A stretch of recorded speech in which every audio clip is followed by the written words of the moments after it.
All right, holla at your boy, people.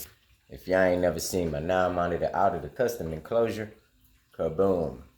Did a lot of work to try to get him like this, but you know, his razor sharp claws and his attraction to your skin is crazy. Because he got razor sharp claws, but he's not trying to cut me or put his claws on me, but his claws are sharp and he's heavy, so look at this.